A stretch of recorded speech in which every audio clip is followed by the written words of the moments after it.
Hello everyone, welcome back to another episode of In the Garden for a Gardener's Notebook. I'm Douglas E. Welch. For more information on this website as well as everything else that I do, you can visit douglasewelch.com. Here you're seeing our basil transplants are coming on apace. These ones in front are the ones I just potted up from cuttings the other day, and the ones further towards the back are the cuttings I potted up 2 weeks ago, I guess. They're looking very healthy. We are experiencing a lot of high temperatures right now, so I kind of keep shuffling these guys in and out of the sun so they don't get too wilted over time, but they seem to be doing okay. I do need to pay daily attention to them though, which is something that is a little difficult to do sometimes, but they do require daily attention to keep them from drying out and make sure they grow up nice and strong. Once they're done here in their cuttings, we'll be potting them out in the container garden and perhaps in the garden itself in one of the retrofitted raised beds we made earlier this year.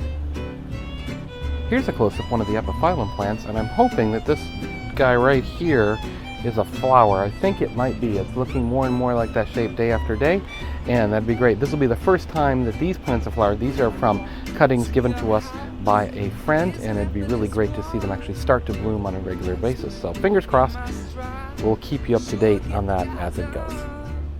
It's good to see our rather sickly lemon tree actually fruiting with some lemons this year. The pine tree used to block its light quite dramatically, and that was removed a few years ago due to some beetle problems. So finally it's getting lots of light. Unfortunately, the tree itself is looking pretty sickly.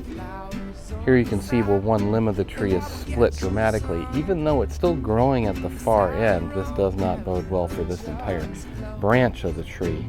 We'll keep an eye on it as it goes, but the fruit you just saw is actually growing on this branch up here at the top where it's still green. But I would expect that to die off before too long. Hard to say exactly what caused the splitting. I'd have to look up and do a little more research, but it certainly isn't a good sign. Our strawberry container is throwing off another small crop. Here you see one that's almost ripe. I actually ate a really nice ripe one out of here yesterday as I walked out on a walk around the neighborhood. I always check the pot as I'm walking around. On top here, you can see some more fruit starting to form there. Now that these containers are getting regular water again, had some issues with the timers here, they're starting to come back quite well. As has become a regular occurrence of late, we'll end with our sweet potato bed here again, and as you can see, it's going very, very well.